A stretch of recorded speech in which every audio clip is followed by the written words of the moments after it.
نحمدہ ونصلی علی رسولہ الکریم اما بعد فاعوذ باللہ من الشیطان الرجیم بسم اللہ الرحمن الرحیم۔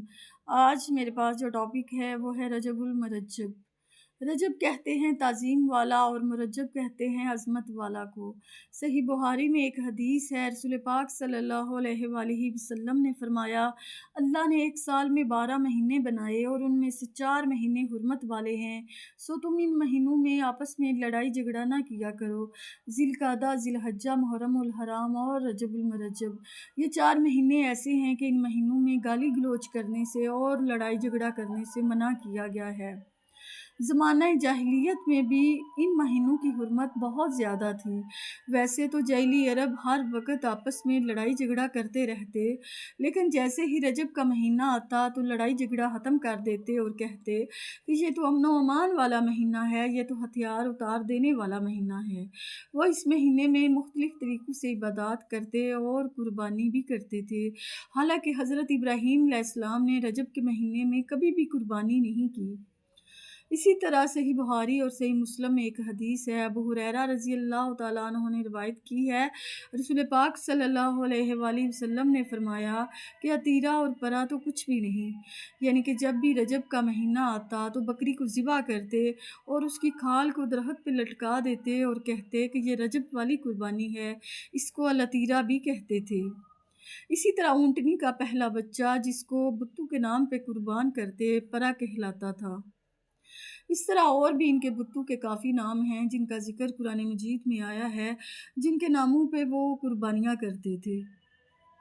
جب اسلام کی روشنی پھیلی تو لوگ اللہ کے احکام کے مطابق زندگیاں گزارنے لگے، پھر آہستہ آہستہ دین اسلام کی تعلیمات بھی کم ہونے لگی، اور آج کے دور میں آپ دیکھ لیں کہ کافی لوگ ایسے ہیں جو رجب کے مہینے میں قربانی بھی کرتے ہیں اور مختلف طریقے سے عبادات بھی کرتے ہیں، جس طرح کہ 27 رجب کو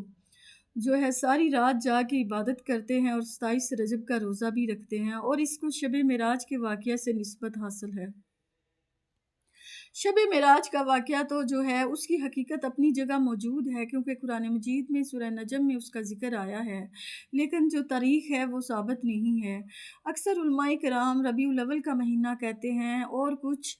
ماہ رمضان بھی کہتے ہیں، کچھ ہجرت سے چند ماہ پہلے اور کچھ ہجرت سے 1.5 سال پہلے کہتے ہیں، اور غالب گمان جو ہے وہ 27 رجب ہی ہے، لیکن رسول پاک صلی اللہ علیہ وآلہ وسلم نے شب معراج کے واقعہ کے بعد کبھی بھی 27 رجب کو نہ ساری رات جا کے عبادت کی ہے، نہ ہی 27 رجب کا روزہ رکھا ہے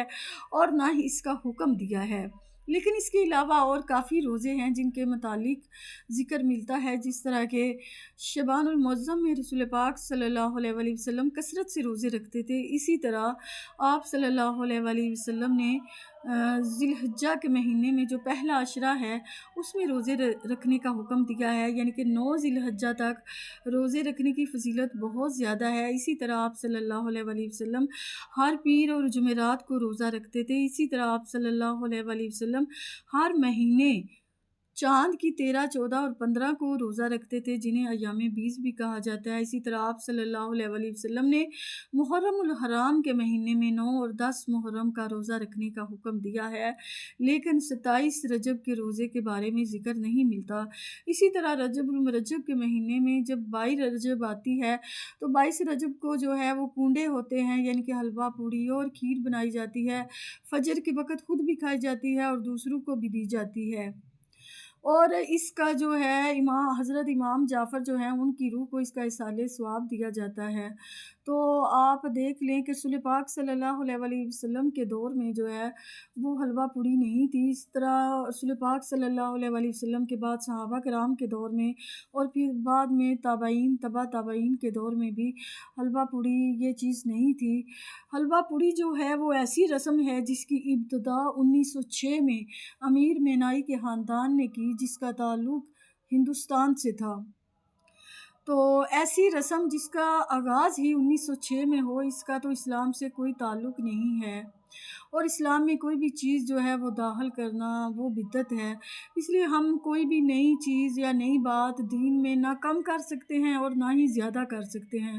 کیونکہ اللہ پاک نے فرمایا ہے سورہ مائدہ میں کہ میں نے تمہارے دین کو مکمل کر دیا ہے اور تم پہ اپنی نعمت تمام کر دی اور تمہارے لیے دین اسلام کو پسند کیا۔ اسی طرح رسول پاک صلی اللہ علیہ وآلہ وسلم نے فرمایا کل محدثۃ بدعہ کل بدعۃ ضلالہ کل ضلالۃ فی النار، یعنی کہ ہر نئی بات جو ہے وہ بدعت ہے اور ہر بدعت جو ہے وہ گمراہی ہے اور ہر گمراہی آگ کی طرف لے جانے والی ہے۔